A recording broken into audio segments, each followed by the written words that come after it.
So this is book one in Harriet Evans's new trilogy, following a multi-generational family across 50 years, weaving together heartache, secrets, lies, love and joy.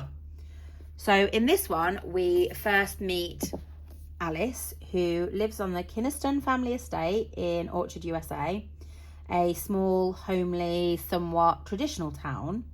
And every year on her birthday, she's given a treasure by her father. On her 16th birthday, this annual treasure is missing. It's lost. Understandably, Alice is heartbroken, and instead she's left with nothing but a clue to follow. And as expected, whilst working on this clue, we learn very quickly that there are family struggles, unanswered questions, and long buried secrets. So Alice, wanting to learn more and find the answers, seems New York City is calling. We also meet Tom, who is somewhat younger, growing up in rural Scotland, and doesn't understand why he is always losing things or losing people that matter to him. But he also has this feeling, this sense that something important is missing. So he too is drawn into uncovering his own family history and eventually leaves rural Scotland, the only place he's ever called home, and finds himself on his way to London.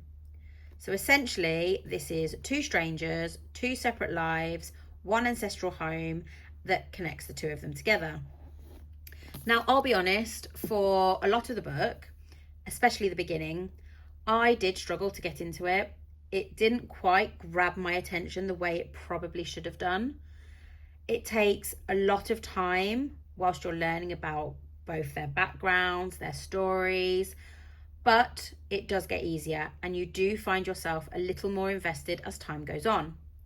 The second half of this does have a little more drama and a little more fun, and whilst it comes across a little bit more rushed, I think that's because you're more caught up and now in the thick of the events unfurling.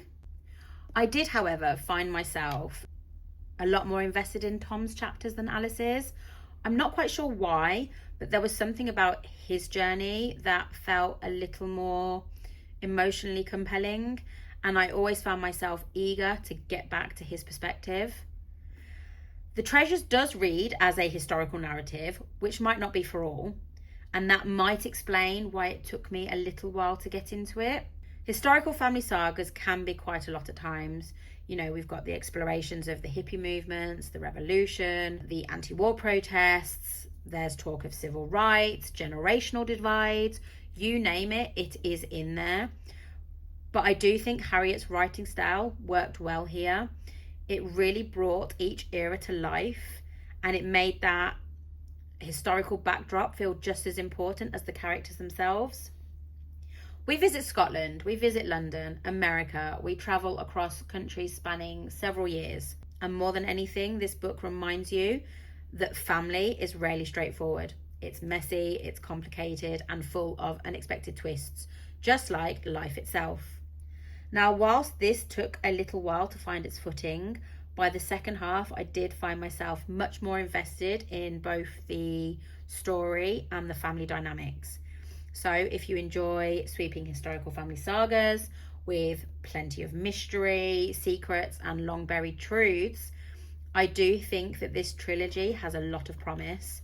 Just be prepared for plenty of questions left unanswered until book 2.